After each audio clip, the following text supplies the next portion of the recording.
Olá, meus amados, que alegria estar juntos novamente para meditar na palavra do nosso Pai querido, nosso Deus Todo-Poderoso, o Rei do infinito universo, aquele que nos ama e que tem planos maravilhosos para nós, aquele que se preocupa com você e comigo, o Deus Todo-Poderoso que trabalha pela nossa salvação. Bendito seja o nome do nosso Pai Todo-Poderoso, do Senhor Jesus Cristo e do Espírito Santo, que é o nosso Consolador, aquele que nos guia em toda a verdade, aquele que nos encaminha no caminho do Senhor, no caminho rumo ao céu. Amém? Hoje nós vamos comentar sobre as duas eternidades. Amado, não existe meio termo, só tem dois caminhos, só tem duas eternidades. E as tuas decisões hoje, as minhas decisões no dia a dia, vai decidir qual dessas eternidades você fará parte e eu também. As nossas escolhas no presente vai decidir o nosso futuro. Romanos 6:23, amados, está escrito assim: porque o salário do pecado é a morte, mas o dom gratuito de Deus é a vida eterna em Cristo Jesus, nosso Senhor. Amém? Neste texto, nesse versículo, o apóstolo São Paulo nos dá uma explicação esplêndida sobre as duas eternidades. Primeira parte, o salário do pecado é a morte. Então, o pecado trouxe e traz terríveis consequências.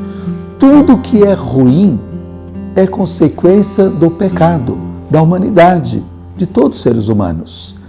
Morte, tristeza, angústia, doenças, tudo que nos incomoda, tudo que é incômodo é consequência do pecado. Porque no lindo paraíso tudo era perfeito, só alegria, paz, tudo era puro, tudo era santo, tudo era divino, tudo era maravilhoso. Deus visitava o casal todos os dias no pôr do sol. Era um lar perfeito. Mas com a entrada do pecado, a desobediência de nossos pais, tudo se tornou ruim. Todo sofrimento veio, toda angústia veio, enfermidade, brigas, confusões, os desastres naturais, os desastres provocados pelo próprio homem. Então, queridos, tudo que nos incomoda, de uma forma ou de outra, é consequência do pecado. E, inclusive a morte, aquilo que nós mais detestamos. Não só a morte física, que todos nós estamos sujeitos, todos estamos sujeitos a morrer, somos mortais por natureza, por causa do pecado. Mas, especialmente, a morte eterna. A morte que não tem retorno. É a consequência do pecado. Mas, por outro lado, Paulo está dizendo, mas o dom gratuito é de graça. O dom que Deus nos oferece, a vida eterna em Cristo Jesus, nosso Senhor. Cristo é o nosso substituto. Jesus morreu por nós. Ele tomou sobre si a nossa culpa, pagou a nossa dívida. Jesus Cristo fez-se culpado. Jesus tomou sobre si os nossos crimes, morreu por nós. Por isso você e eu podemos ter a vida eterna. Queridos, de forma bem resumida, as duas eternidades, vida eterna ou morte eterna. Não há meio termo. Se você aceita Jesus como teu Salvador, eu também. Se nós estamos decididos a servir a Jesus, se você se apaixonou por Cristo, quer se apaixonar por Jesus, com certeza você é um candidato para a vida eterna e não para a morte eterna. Mas se nós virarmos as costas para Deus, para a sua palavra, rejeitarmos o Cordeiro de Deus, rejeitarmos o preço pago pela nossa salvação, estamos cavando a nossa própria sepultura com as nossas próprias mãos. Queridos, Malaquias, capítulo 4, do 1 ao 3, aqui nos dá a explicação sobre as duas eternidades. Leiamos. Pois eis que o dia vem, queimará como um forno todos os orgulhosos, sim, todos os que cometem perversidade, ou seja, crimes, serão como palha, e o dia que vem os queimará, diz o Senhor dos Exércitos. Isso não lhes deixará nem raiz nem ramo. Mas para vós outros que temeis o meu nome, o sol da justiça nascerá com cura nas suas asas. Saireis, crescereis como os novilhos da estrebaria. Pisareis os perversos, porque eles serão cinzas debaixo das solas de vossos pés, no dia em que eu fizer isso, diz o Senhor dos Exércitos. Então aqui está dizendo, meus amados, que os perversos, os criminosos, todo desobediente, os impuros, enfim, todos aqueles que viram as costas para Deus, todos aqueles que pisam na lei de Deus, todos aqueles que não querem ter um compromisso com o céu, com Deus, todos os que não estão apaixonados por Cristo, não querem servir a Deus. A Bíblia está dizendo que o futuro serão que queimados, destruídos, é a consequência do pecado. O pecado será destruído para sempre, e todos os que se apegaram ao pecado serão que destruídos juntos, deixarão de existir para toda a eternidade. Chegará esse tempo, o dia do juízo final. Mas para aqueles que temem a Deus, os que servem a Deus, só alegria, vida eterna, a companhia com aqueles que nós amamos, estaremos com Deus, com os santos anjos, na santa cidade. Seremos completamente felizes e felizes por toda a eternidade. Nunca mais morte, nunca mais angústia, nunca mais o choro, nunca mais o pranto. Isaías capítulo 25 confirma estas palavras. 25, livro do profeta Isaías, verso 8 e 9, nos diz assim: Ele irá tragar a morte com vitória. O Senhor, Deus, enxugará as lágrimas de sobre todas as faces, e a repreensão do seu povo Ele removerá de sobre toda a terra, porque o Senhor tem falado isto. E será dito naquele dia: Vejam, este é o nosso Deus. Nós temos esperado por Ele. Ele nos salvará. Esse é o Senhor. Nós temos esperado por Ele. E nós seremos felizes, regozijaremos na sua salvação. Amém? Olha que bênção, hein? A morte, as lágrimas não mais existirá para os que servem a Deus. Naquele dia glorioso, você e eu vamos dizer: este é o Deus que nós amávamos, este é o Deus que nós servíamos, alegremo-nos, regozijamo-nos. Que dia feliz vai ser na vinda de Jesus para aqueles que temem a Deus, para aqueles que servem a Deus, para aqueles que aceitam Jesus como seu Salvador. A vinda de Jesus vai ser o dia mais feliz, o dia mais glorioso, o dia mais esperado, porque é o fim do sofrimento, é o fim da angústia, é o fim das dores. Mas quem não teme a Deus, não serve a Deus, vai ser o dia mais triste, o dia de maior escuridão. Livro do Apocalipse, capítulo 6, queridos. Capítulo 6, verso 14 ao 17, diz assim: E o céu retirou-se como um rolo quando é enrolado. Toda a montanha e ilha foram removidas de seus lugares. E os reis da terra, os homens grandiosos, os homens ricos, os principais capitães, os homens poderosos, cada servo, cada homem livre, esconderam-se nas cavernas e nas rochas das montanhas. Diziam às montanhas e às rochas: Caí sobre nós, escondei-nos da face daquele que está sentado sobre o trono e da ira do Cordeiro, porque é vindo o grande dia da sua ira. Quem será capaz de ficar de pé? Então aqui nós estamos ouvindo que o profeta teve a visão Na vinda de Jesus, o céu vai rolar como um livro, montanhas e ilhas serão movidas dos seus lugares. Os reis, os grandes, os príncipes, os poderosos, escravos, todo livre, os que não serviram a Deus, esconder-se-ão nas cavernas e nas rochas, vão pedir o quê? Aos rochedos, caia sobre nós, escondei-nos da face do Senhor, porque chegou o grande dia. Quem poderá suportar-se? Queridos, para aqueles que não servem a Deus, a vinda de Jesus vai ser choro e ranger de dentes. Não terão coragem de olhar para Jesus Cristo vindo sobre as nuvens do céu, com poder, com grande glória, com os santos anjos, as trombetas tocando. Vai ser o dia mais glorioso e feliz para quem serve a Deus. Mas para aqueles que não servem, vai ser o dia mais triste, dia de trevas, de escuridão, dia de angústia e destruição.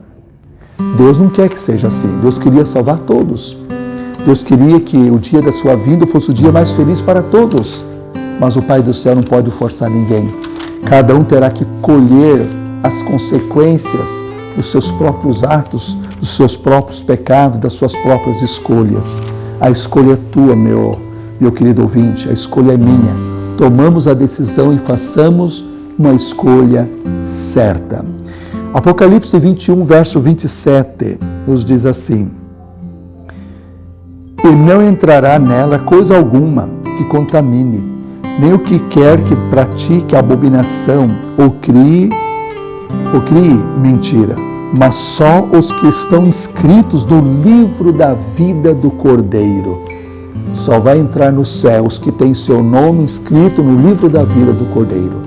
O pecado em todas as suas formas não entrará na santa cidade, no reino dos céus. Cada dia afastamos, meus amados, o pecado de nós. Você e eu devemos estar focados nas coisas dos céus. Devemos estar focados na eternidade da vida eterna e não a morte eterna. Capítulo 20 do Apocalipse, verso 9, nos diz assim: e eles subiram sobre a largura da terra, cercaram o arraial dos santos e a cidade amada de Deus. De Deus desceu fogo, saiu do céu e os devorou. Então aqui fala dos ímpios, dos perversos, após o milênio apocalíptico, Satanás e todos os ímpios vão cercar a cidade santa.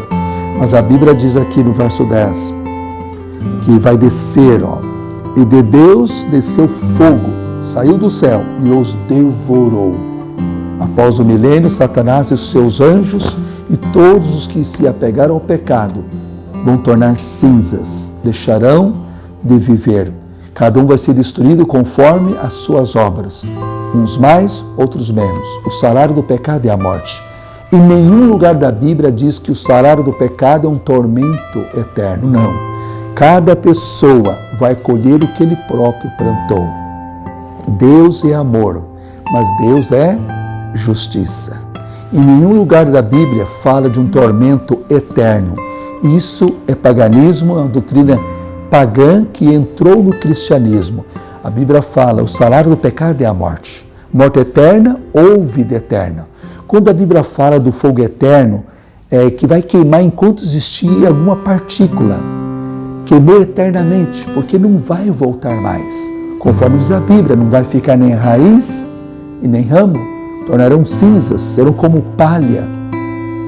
Quando coloca fogo na palha, o que sobra? Só cinzas. Pensa um pouquinho, meus amados. Uma pessoa, por mais que ela peque aí 50, 100 anos, Deus é justo. Como que Deus vai deixar uma pessoa dessa sofrendo bilhões e bilhões de anos num tormento sem fim? Isso não está de acordo com a Bíblia. Deus é justo. Cada um vai colher o que ele próprio plantou. O diabo criou a doutrina do tormento eterno para as pessoas terem uma imagem errada de Deus, para as pessoas terem ódio de Deus, para as pessoas achar que Deus é injusto, que Deus é tirano, que Deus é vingativo. Deus é justiça. Cada um vai colher o que ele próprio plantou, mas o fim de todos é a morte, até de Satanás. Até Satanás será lançado no lago de fogo e enfrentarão a segunda e última morte. Capítulo 20 do Apocalipse, aqui o verso 14 e 15, amados. Já estamos indo para o finalzinho. Capítulo 20, 14 e 15, nos diz assim: 14 e 15. E a morte e o inferno foram lançados no lago de fogo. Esta é a segunda morte. Inferno aqui significa sepultura. A morte e a sepultura foram lançados no lago de fogo. Esta é a segunda morte. Hoje, essa morte que todos passam é a primeira morte, a morte natural, que todos são sujeitos. Mas a segunda morte é a morte eterna, no juízo final. Uma morte que não tem mais retorno. E o diabo, os anjos maus serão lançados também no lago de fogo, a Bíblia fala. Enfrentarão a morte eterna, que nunca mais vão voltar. Então o diabo não tem nenhum inferno. Na verdade, quando as pessoas dizem Satanás com o garfo, isso é tudo lenda, superstição. O diabo será queimado também no lago de fogo. Ele nem o inferno ele tem. Ele próprio será destruído no lago de fogo junto com os anjos maus e junto com os pecadores impenitentes no final dos 1000 anos do Apocalipse. No capítulo 20, explica todos esses detalhes, meus amados. Então, duas eternidades, vida eterna ou morte eterna. Satanás, os anjos maus, os ímpios se farão cinzas. O capítulo 21 do Apocalipse, ali nos fala de um novo céu, de uma nova terra. Esse mundo será restaurado. Aqui será o Éden restaurado, o paraíso eterno. Deus morará conosco, nós moraremos com Deus. A terra será a capital do infinito universo de Deus. Todos os mundos virão a este para adorar o Pai, o Filho e o Espírito Santo. Apocalipse 21, verso 3, fala da morada de Deus aqui na terra após o milênio, com todos nós, com aqueles que servem a Deus. Primeiro Jesus vem, nos leva para o céu, onde vamos ficar 1000 anos na santa cidade, e após o milênio fala então a descida da santa cidade e a purificação do planeta Terra, e a terra restaurada, transformando no paraíso um novo céu e uma nova terra. Capítulo 21 e capítulo 22 do Apocalipse. Você pode ler e confirmar essas verdades. Finalizo com Mateus capítulo 7, meus amados. Mateus capítulo 7, verso 13 e 14. O que nos diz? Vamos ler? Está escrito assim: entrai pela porta estreita, porque larga é a porta, amplo o caminho que conduz à destruição, e muitos são os que entram por ela, porque estreita é a porta, apertado é o caminho que conduz à vida, e são poucos os que a encontram. Palavra de Jesus: entrai pela porta estreita. Larga é a porta, espaçoso é o caminho que conduz à perdição, à destruição. E a maioria das pessoas prefere. Por quê? É o caminho fácil. Guarda o dia que quer, come o que quer, vá onde quer, usa o que quer, faça o que quer. E é isso que o povo quer. Liberdade, é o liberalismo. O caminho estreito é o caminho mais difícil. É um caminho mais custoso, mas pela graça de Deus você pode estar no caminho estreito e você será feliz, porque o final é a vida eterna, é a cidade celestial. O caminho largo, o final, é o lago de fogo após o milênio, é a morte eterna. Queridos, compensa muitas vezes sofrer por amor a Cristo. Mas no dia a dia Deus vai te dar a vitória, Deus vai me dar a vitória, porque o nosso Deus é um Deus vencedor. Ele venceu o sofrimento, Ele venceu a morte. Assim você e eu podemos vencer o sofrimento, opressão e vencer a morte. Amém? Deus te conceda a eternidade com Cristo, a vida eterna, e não a morte eterna. Tomamos decisões ao lado de Deus. Façamos sábias escolhas, escolhendo a verdade, escolhendo assim diz o Senhor. Não assim diz o homem, mas assim diz o Senhor. Esta é a tua e a minha decisão. Amém? Vamos orar, meus queridos. Obrigado, ó Pai, pela tua palavra. Queremos, ó Pai, ter a vida eterna. Ajuda a fazermos a escolha certa. Queremos passar contigo toda a eternidade, sem dor, sem sofrimento, sem angústia. Como almejamos esse dia, ó Pai. Esse mundo só tem sofrimentos e dores. Aqui não é o nosso lugar. Abençoe cada ouvinte, cada família participando. Pai, nos guia a cada momento na tua palavra. Nos orienta com teu Espírito. Dá-nos a tua graça, a graça da salvação. Em Jesus Cristo, o Cordeiro de Deus, nos liberta, nos perdoa e nos salve. Amém. Amados, muito obrigado pela sua participação. Até o nosso próximo encontro com a graça de Deus. Receba o abraço do Pai, do Filho e do Espírito Santo. Amém.